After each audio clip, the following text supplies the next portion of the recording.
Richard Dumas suit des études scientifiques tout en jouant dans des groupes de musique avant de se choisir photographe professionnel. Depuis 20 ans, il multiplie les portraits pour la presse, Libération, Télérama, Rock & Folk ou Le Monde. Acteur, réalisateur, musicien, écrivain, homme politique, ses portraits donnent la dimension intérieure de ses personnalités et de ses stars surexposées. C'était plus vrai avant, sans doute, parce que maintenant, aujourd'hui, les gens tapent sur Google, ils trouvent des photos de moi, mais je trouvais ça bien de me présenter parce que souvent, j'allais voir les gens et je connaissais un tas de choses. Je connaissais bien leur musique, leurs bouquins, ou pas, mais en tout cas, je savais plus de choses qu'eux savaient de moi. C'était une manière de me présenter, de leur montrer ce que je faisais.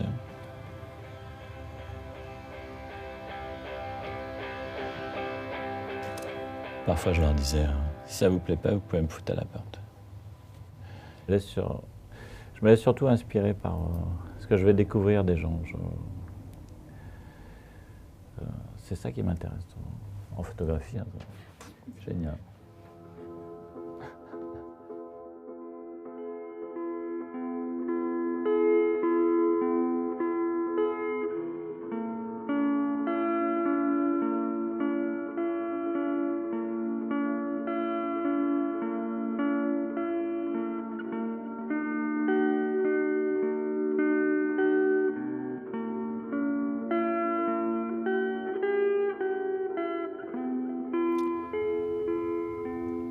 Pour la photo de Beichung, de l'imprudence, je ne peux pas la décrire.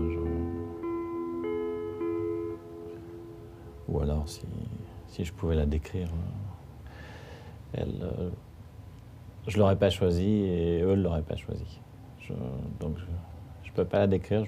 Je peux simplement dire que c'était l'image finale d'un long travail avec lui, qui a commencé d'ailleurs dans cette pièce-là. C'était en 2002 et Beichung n'était pas très en forme, il sortait de l'hôpital. Et ça a pris 2 journées entières pour qu'il se sente bien, presque. On avait commencé à la friterie à côté, où la maison de disques était un peu inquiète que je l'emmène manger des saucisses frites. Et on est revenu l'après-midi ici. On a fait des photos devant le fond rouge, là. Et à un moment, je ne sais pas pourquoi, je lui dis, tiens, Alain, partons au bois de Boulogne. Et il restait presque plus de lumière et on est arrivé au bois de Boulogne. Et je lui ai dit, maintenant, tu bouges plus, tu restes là. Je ne sais pas pourquoi, il y avait un écrin qui le recevait, une clairière.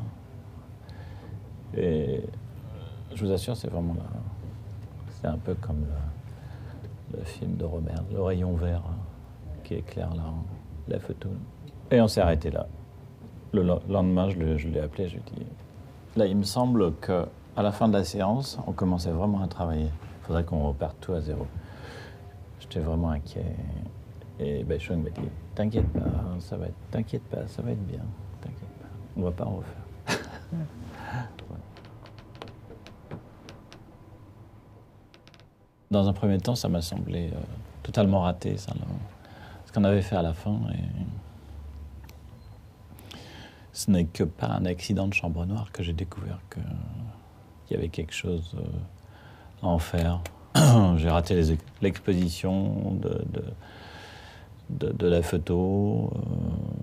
Au départ, quand j'ai fait mes planches contact, c'était très, très, très sombre, très, très enterré.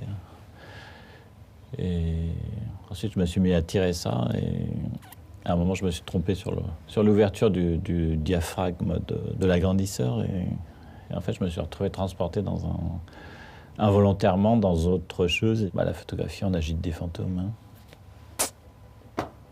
On prend le négatif de Chet Baker, on prend le négatif de Miles Davis dans l'agrandisseur. Il y a le papier qui est blanc, on agite. Et ça nous rappelle vaguement le Saint-Suaire. C'est une des les plus belles aventures qu'on puisse avoir, c'est la chambre noire, car il y a toujours un moment, quelque chose qui vous échappe. Dans la chambre noire, il y a toujours un moment où c'est le noir qui vous amène à autre chose. Ça vous en transporte ailleurs. Une perte de contrôle.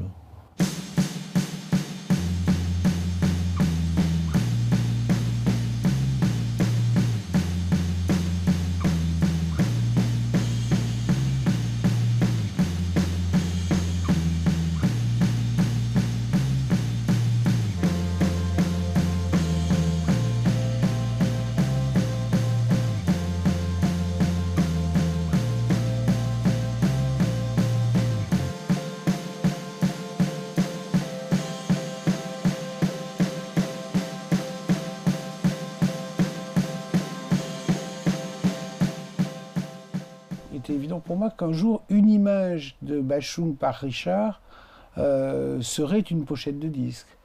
Serait peut-être plus que ça, parce que si je regarde celle-ci en particulier, parce qu'il y en a d'autres, d'autres portraits de Bashung, celle-ci est extrêmement troublante. C'est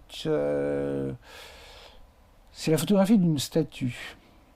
Il y a une relation à la statuaire dans un décor champêtre, dans un décor de bois aussi, dans ces paysages qui sont des paysages de Richard, avec ces lumières et surtout ces contrastes qui n'appartiennent qu'à lui, extrêmement raffinés. Et c'est tout le contraire d'une image publicitaire. C'est ce que j'adore dans les portraits de Richard, c'est le fait qu'ils ne sont ni des portraits symbolistes, ni psychologiques, ni des tentatives d'interprétation d'un personnage. Ils sont une façon de camper le personnage. Je n'ai pas le souvenir d'avoir une seule fois demandé à Richard Dumas de m'apporter ou de me faire une autre proposition. Une des choses que j'ai toujours adoré, c'est son sens de la lumière naturelle. Il a un sens extrêmement rare de la lumière naturelle qu'aujourd'hui il sait retravailler parfaitement. C'est un tireur extraordinaire. Il fait des petits tirages dont il garde de façon précieuse les bords irréguliers qui sont vraiment des petits bijoux. C'est des petits bijoux photographiques. C'est quelqu'un que ça finit par l'énerver, que je traite toujours de dandy, mais je considère ça comme extrêmement positif. Du dandysme, il a l'élégance et il n'a pas du tout la superficialité. Richard a toujours recherché une forme qui soit une forme juste. Voilà, il y a une espèce d'évidence chez Richard. Il y a une espèce de naturel, de respiration. Peut-être comme, je sais pas comment il fait. Peut-être qu'il, comme les grands saxophonistes, il a une façon de retenir son souffle et de le distiller d'une façon parfaite. Mais c'est quelqu'un qui hume le vent, qui hume le monde.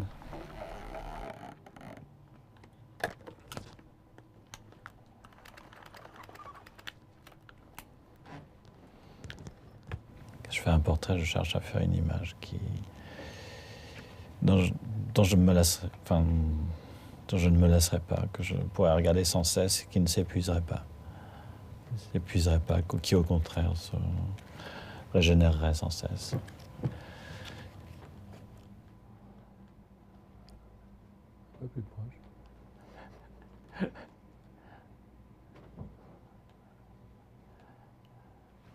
Je me réfère toujours à Avedon, dont la définition du portrait était le portrait d'une personne, c'est l'image de quelqu'un qui sait qu'il est photographié.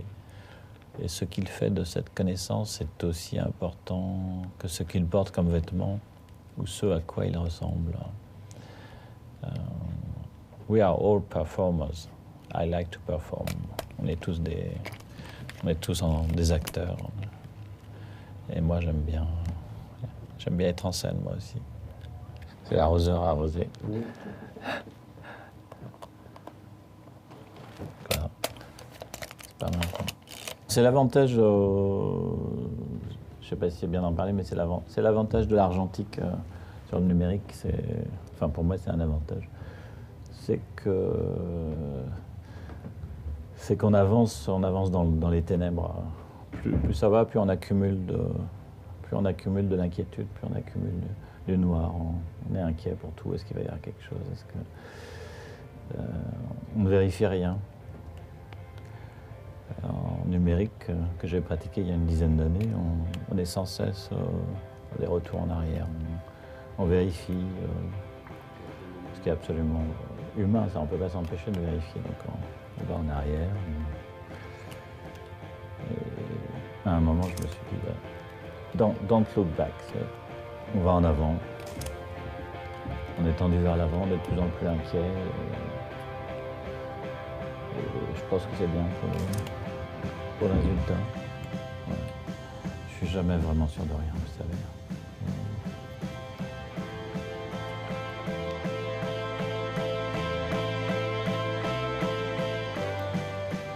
Mais j'aime bien ça, moi, le jeu.